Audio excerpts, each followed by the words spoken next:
용장 취업연구소 용장입니다. 삼성전자는 서류비 마감이 되었고 하이닉스는 23일까지 모집하고 있죠. 특히나 직무 면접에 대한 난이도가 많이 올라갔잖아요. 그런 부분들에 대해서 도움을 드리기 위해서 직무 면접 컨텐츠를 준비를 해봤고요. 한 30명 정도 이번 공채에서 컨설팅을 해봤을 때 한 8명, 9명 정도가 포토 공정을 가고 싶다고 하더라고요. 왜 포토 공정이 이렇게 많이들 원하시냐라고 생각을 해봤을 때 보통 학부 연구생이나 공정 실습 경험을 많이 하시는데 거기서 포토와 관련된 경험들을 많이 제공해 주기 때문에 그렇게 된다라고 생각이 들고요. 포토, 엣치, 증착 이 세 가지가 가장 많은 분들이 지원을 해주시기 때문에 제가 시리즈로 오늘은 포토부터 시작해가지고 그 다음에는 뭐 엣치, 그 다음에 증착 직무 면접 컨텐츠로 여러분들한테 좀 도움을 드리려고 합니다.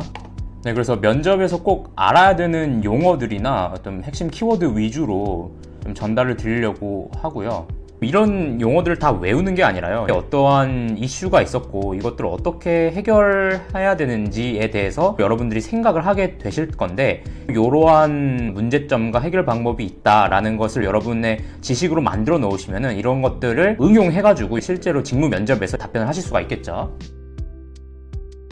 포토 공정이 뭐냐? 반도체 회로 설계를 담은 마스크가 실제로 웨이퍼 위에 전사시키는 과정을 의미하죠. 그러니까 반도체 제조 공정 중에 매우 중요한 단계고요. 굉장히 정밀한 작업을 요구를 합니다. 그래서 포토 공정의 요구사항이다라고 하면은 레졸루션이 하나 들어가요. 레졸루션 값이라고 하면 두 점을 구분할 수 있는 최소 거리로 정의를 합니다. 그래서 R 값이 작을수록요 더 미세하고 복잡한 패턴을 형성한다라고 이해를 하시면 돼요. 그 다음에 포토 레지스트를 물어볼 수도 있습니다. 그래서 포토 레지스트의 어떤 케미스트리 관련해서 화학공학인 분들은 이 부분을 좀 그 원리라든지 구조라든지 이런 부분들을 가져가셔야 될 것 같고요. 그 다음에 얼라인먼트, 정렬이죠. 그래서 오버레이 검사를 통해서 포토 공정의 중요한 하나의 핵심 지표다라고 생각하시면 되고요. 그 다음에 이제 디펙도 적어야 되겠죠. 그래서 먼저 하이 레졸루션에 대한 이야기를 좀 해볼게요. 그 레일리 공식이 있어요. 그래서 많이 보셨을 텐데 K1 곱하기 람다 나누기 NA 이렇게 되어 있는 이 식은 반드시 알고 계셔야 되고요. K1은 뭐 어떤 노광 팩터예요. 그래서 이 K1을 줄이기 위한 테크놀로지들도 알아가셔야 되고요. 그 다음에 람다 파장을 건드리기도 해요. KRF, ARF, 그 다음에 EUV 파장이 계속 줄잖아요. 이 이유가 감마를 줄여야 레졸루션 값을 줄이기 위해서예요. 그 다음에 분모값에 NA가 있죠. NA 값은 개국수 뉴머리컬 어퍼처예요. 그래서 이 NA 값은 뎁스 오브 포커스랑 트레이드 오프의 관계가 있거든요. 사진 배우신 분들은 좀 공부하시기 쉬울 텐데 당연히 그 렌즈 두께가 두꺼우면 더 빛을 모을 수가 있잖아요. 대신에 이 초점 심도라고 하는 그 뎁스 오브 포커스는 커지게 됩니다. 뉴머리컬 어퍼처가 크면 클수록 레졸루션 값이 작아졌어요. 근데 이게 뭐가 문제가 되냐면 뎁스 오브 포커스는 뉴머리컬 어퍼처의 값의 제곱에 반비례해요. 근데 뎁스 오브 포커스는 크면 좋거든요. 왜냐면 쉽게 말하면 이런 거예요. 내가 만약에 사진을 찍을 때 인물 사진을 찍는다 라고 하면은 인물이 있고 배경이 있고 근데 배경은 흐릿하게 찍고 인물만 초점이 맞춰져서 사진이 찍히잖아요. 그게 왜 그러냐면 이 뎁스 오브 포커스가 적어서 그래요. 면이 적으니까 앞에 있는 것과 뒤에 있는 것을 구분이 되거든요. 그러니까 만약에 뎁스 오브 포커스가 크면은 내가 인물을 찍든 풍경을 찍든 둘 다 선명하게 나오고요. 뎁스 오브 포커스가 적다라고 하면은 인물만 선명하게 나오고 그 배경은 흐릿하게 나오는 거예요.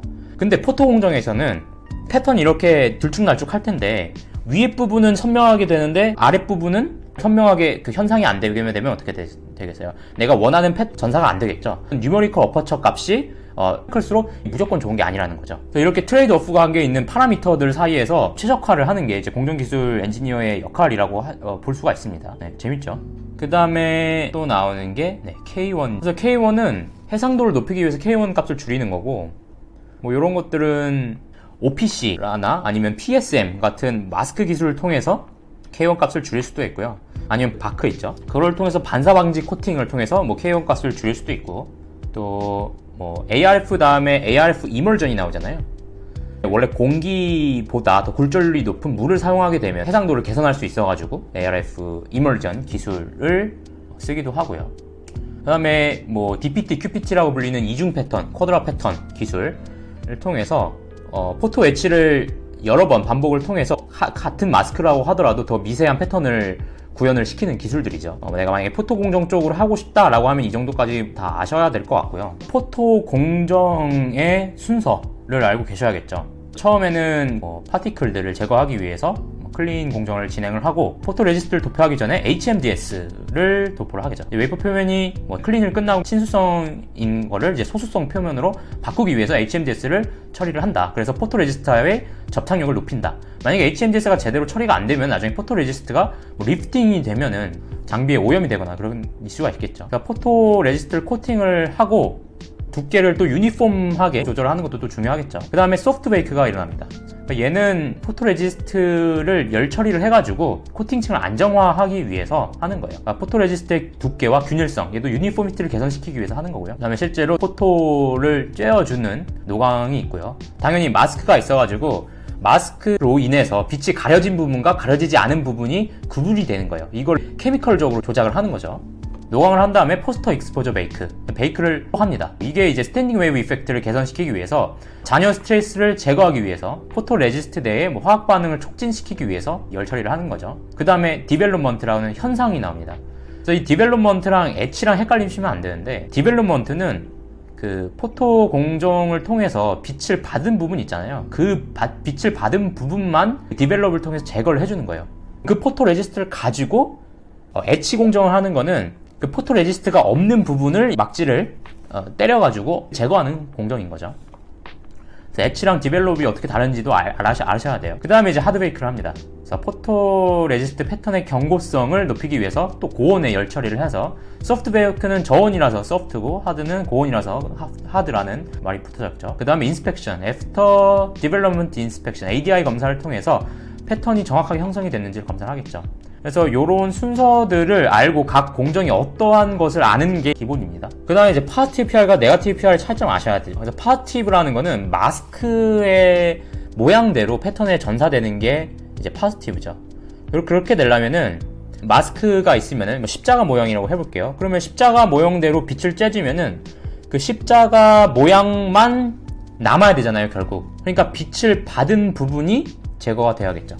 그 다음에 네거티브 PR은 만약에 십자가 모양이 있으면은 그 십자가 모양이 없어져야 되니까 빛을 받지 않은 부분이 디벨롭먼트 때 제거가 돼야겠죠. 그 차이인 거예요.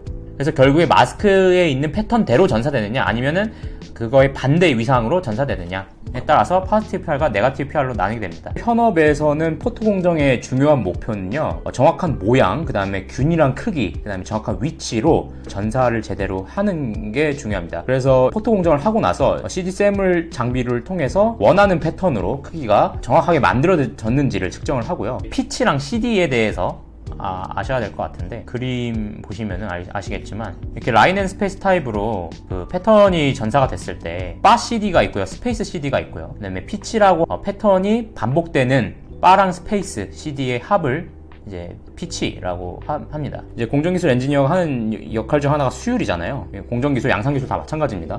포토 공정에서 이제 수율에 영향을 미치는 주요 요인들이라고 생각을 해보면 PR 두께가 있겠죠. 그래서 이 포토 레지스트가 웨이퍼 위에 고르게 분포하지 않으면 패턴 전사가 불균일해지면서 수율에 영향을 미칠 수가 있겠죠. 그래서 PR 두께 같은 거는 RPM 조절을 통해서 RPM을 빨리 돌리면은 PR 두께가 얇아질 거고, 그런 것들을 생각을 해볼 수가 있습니다.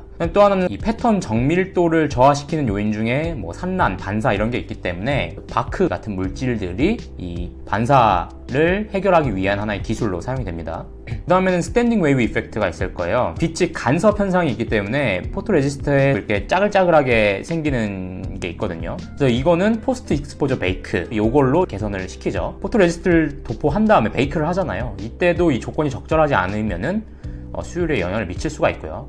또 HMDS의 처리가 잘못이 될 경우에 이제 포토 레지스트가 리프팅 되는 현상이 생길 수가 있겠죠. EUV의 DUV 공정은 ARF나 KRF 같은 광원을 사용하는데, EUV는 더의 고에너지 빛을 사용하게 되고요. 또 광학 시스템에 있어서 EUV는 거울을 사용해서 빛의 반사와 산란을 최소화합니다. 그리고 포토 레지스트도 다른데, EUV는 화학 증폭력 감광제, 그러니까 CAR을 써가지고 DUV보다 높은 에너지를 필요로 해요. 그래서 기존 공정보다 높은 해상도를 제공하지만 공정에 필요한 이 장비나 조건이 매우 까다롭죠. CAR, 이거에 대해서 좀 말씀드리면은 빛에 의해 생성된 그 엑시드가 감광제의 성질을 변화시킨다는 점이에요. 그래서 포스트 익스포저 베이크를 통해서 산이 확산되고 이 감광제에서 여러 부분에서 화학 반응이 일어나가지고 패턴이 형성이 일어나게 됩니다. 그러니까 CAR과 기존의 PR의 어떤 메커니즘적인 차이점 부분을 공부를 해가시면은 이 포토레지스트와 관련된 뭐 케미스트리나 질문이 왔을 때 답변을 하시기가 수월해지겠죠. 그리고 설비와 관련해서는 레티클이라는 용어를 아셔야 돼요. 레티클은 설계된 도면을 포함하는 포토 마스크를 의미해요. 그래서 마스크는 주로 뭐 보통 펠리클이라고 하는 얇은 고분자 보호막, 그 다음에 뭐 액정 필름, 쿼츠 유리판으로 구성이 되어 있습니다. 펠리클은 아까 말씀드렸지만 포토 마스크를 먼지나 오염물질로부터 보호하기 위해서 사용하는 고분자 초박막 필름 형태의 어떤 소목성 소재예요. 마스크가 거의 수억 원 이상 고가이기 때문에 이 펠리컨을 사용해 마스크를 보호하는 역할을 합니다. 네, 뭐 스캐너 타입 있고 스테퍼 타입 있겠죠. 요즘 다 이제 스캐너 타입을 쓰고 있고요.